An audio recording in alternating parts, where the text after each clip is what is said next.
Hello friends, आज की इस वीडियो में हम लोग reflexive pronoun, demonstrative pronoun and indefinite pronoun के विषय में पढ़ेंगे and some rules how we use these pronouns in a sentence. यदि आप इस वीडियो में नए हैं तो सबसे पहले इसे लाइक करें, शेयर करें और सब्सक्राइब जरूर करें ताकि मेरी लेटेस्ट वीडियो आप तक जल्द से जल्द पहुंच सके। तो आइए वीडियो शुरू करते हैं। Reflexive pronouns when the action done by the subject reflects or turns back upon the subject। जब कोई काम सब्जेक्ट द्वारा किया जाता है और उसका प्रभाव भी उसी पर पड़ता है तो उसे रिफ्लेक्सिव प्रोनाउन कहते हैं। In other words the subject and the object refers to the same person और थिंग। एग्जाम्पल है ही किल्ड हिमसेल्फ, उसने खुद मार लिया। Emphatic pronouns for the sake of emphasis I myself went to finalize the deal। वो deal तो final करने के लिए खुद गया। रूल है when the following verbs are used reflexively, a reflexive pronoun must be put after them। ये सारे verbs हैं absent, atweet, apply, avail, enjoy, assert, forget, overreach, pride, resign। जब इन सारे verbs को reflexively सेंटेंस में यूज किया जाता है तो इनके पीछे एक रिफ्लेक्सिव प्रोनाउन भी आता है। इनकरेक्ट स्टेटमेंट है I absented from the class, तो त्वरित होगा I absented myself from the class. Next rule है the following verbs are usually not followed by reflexive pronoun. Bathe, breathe, burst, feed, form, gather, hide, keep, lengthen, make, move, open, qualify, rest, roll, speed, steal, stop, turn. तो ये सारे verbs जब sentence में use होते हैं तो इनके पीछे कोई भी रिफ्लेक्सिव प्रोनाउन का यूज नहीं किया जाता है। इनकरेक्ट स्टेटमेंट है I bathed myself in the river, तो करेक्ट होगा I bathed in the river. Next rule है a reflexive pronoun can not be used as a substitute for the subject. तो subject के behalf में हम लोग reflexive pronoun को use नहीं कर सकते हैं। इनकरेक्ट स्टेटमेंट है Mohan and myself decided to join politics, correct होगा Mohan and I decided to join politics. अब है demonstrative pronouns. The pronouns that are used to point out the objects to which they refer are called demonstrative pronoun। For example, this, these, that, those, such, etc. ये सभी क्या है? Demonstrative pronoun है। Sentence में समझते हैं This is a book, यहाँ this क्या है? Reflexive demonstrative pronoun है।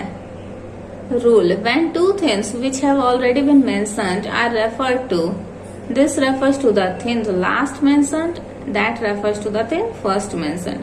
जब दो चीजें सेंटेंस में रहती है और उसे this और that के थ्रू रेफर किया जाता है तो this क्या है? लास्ट थिंग जो मेंशन है उसको डिस्क्राइब करता है, डिनोट करता है, और that फर्स्ट मेंशन थिंग को डिनोट करता है। तो इनकरेक्ट स्टेटमेंट है India and England shared a relationship of exploitation, this was the slave and that the master. तो करेक्ट होगा India and England shared a relationship of exploitation, this was the master and that the slave. तो this क्या कर रहा है? जो last में mention है उसको डिनोट कर रहा है और फिर दैट फर्स्ट मेंशन थिंग को डिनोट कर रहा है।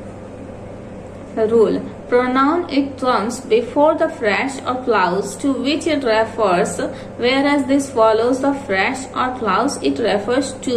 तो incorrect statement है this is true that bell bottoms were once in fashion, तो correct होगा it is true that bell bottoms were once in fashion। Indefinite pronouns when a pronoun refers to a person or thing in a general way but not to any person or thing in particular, it is called an indefinite pronoun। For example, one, none, all, some, somebody, nobody, few, many, any, other, anybody, anyone, everyone, everyone। In sentences like they say India will reach on top of the world one day, this यहाँ पे they is an indefinite pronoun। they क्या है? indefinite pronoun है। Rule: in referring to anybody, everybody, everyone, anyone, each, etc., the pronoun he or she is used according to the context, but when we are talking categorically of the females, the pronoun of the masculine gender is used। Incorrect statement है each can buy whatever she wants with her own money, correct होगा Each can buy whatever he wants with his own money. तो जहाँ पे हम लोग gender का पता नहीं रहता है वहां पे मास्कुलिन जेंडर यूज किया जाता है, इसलिए यहाँ पे ही यूज किया जाएगा। नेक्स्ट रूल है the indefinite pronoun one should be used through out if used at all. तो यदि इंडेफिनिट प्रोनाउन का यूज एक जगह किया गया है तो पूरे सेंटेंस में नेक्स्ट जगह भी उसी का यूज होगा। तो इनकरेक्ट स्टेटमेंट है one should take care of his house, correct होगा one should take care of one's house. Starting में जब वन हुआ है तो एंड में भी क्या होगा, वंस हाउस वंस ही यूज होगा।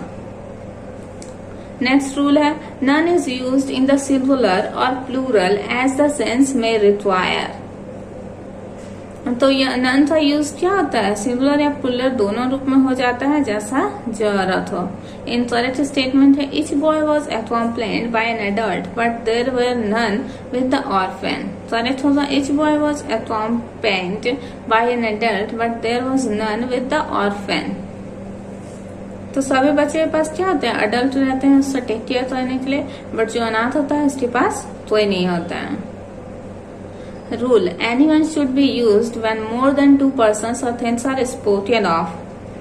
एनीवन का यूज किया जाता है जब 2 या 2 से अधिक लोगों के बारे में बात किया जा रहा हो।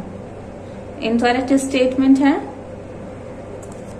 आई could not meet either of my 3 brothers at home.